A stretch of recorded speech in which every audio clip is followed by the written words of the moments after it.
घर विकणे आहे। कोपरगाव शहरालगत सुसज्ज ठिकाणी सुस्थितीत असलेले राहते घर विकणे आहे। अधिक माहितीसाठी संपर्क 83 29 85 55 05।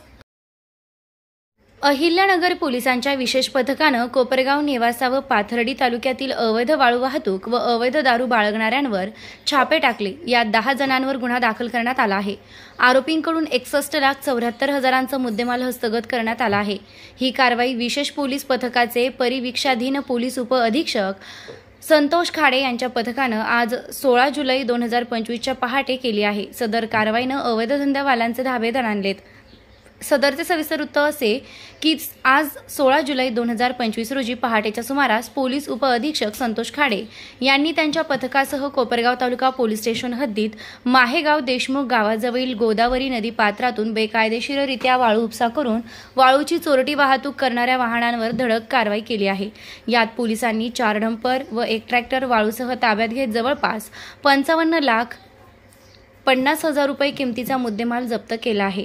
यावेळी पोलिसांनी डंपर चालक अर्जुन भाऊसाहेब गुरुळे वय 30 वर्ष राहणार मुर्शदपूर, ट्रॅक्टर चालक संतोष लक्ष्मण ठमके वय 30 वर्ष राहणार मुर्शदपूर तालुका कोपरगाव, डंपर चालक गणपत पंडित पवार वय वर्ष 27 राहणार पारेगाव तालुका येवला जिल्हा नाशिक, अमोल लक्ष्मण इंगळे वय 31 वर्ष राहणार मळेगाव थडी तालुका कोपरगाव यांच्यासह फरार झालेले 3 जण यांच्या विरोधात भारतीय न्याय संहिता कलम 305 3-5 सह पर्यावरण संरक्षण अधिनियम कलम 3/15 प्रमाणे गुन्हा दाखल केला आहे।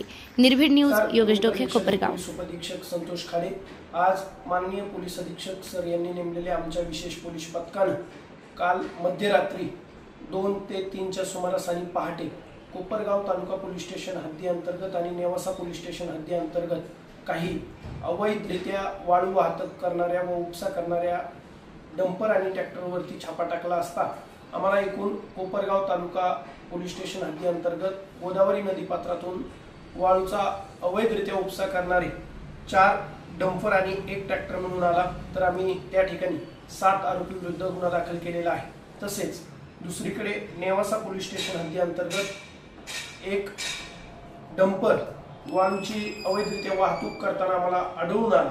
अशी एकूण आमच्या विशेष पथकाने या अवैधरित्या वाळूची उपसा करणाऱ्या व वाहतूक करणाऱ्या एकूण 6 वाहनांविरुद्ध कारवाई करून 7 आरोपी विरुद्ध गुन्हा दाखल केलेला आहे आणि एकूण 61,58,000चा मुद्देमाल जप्त केलेला आहे।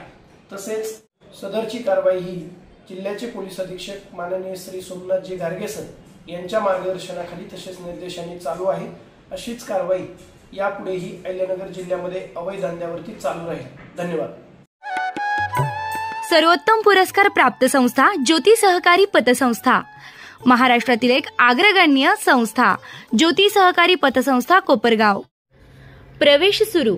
कोपरगाव तालुक्यातील एकमेव A+ मानांकन असलेले रयत शिक्षण संस्थेचे Shri Sadguru Gangagir Maharaj science Gautam and Sanjivani commerce college Kopargaon जिल्हा अहिल्यानगर 11वी 12वी आर्ट्स कॉमर्स सायन्स HSC व्होकेशनलचे प्रवेश सुरू। प्रथमच AI सेंटरची सुविधा उपलब्ध। त्वरा करा, आजच आपला प्रवेश निश्चित करा।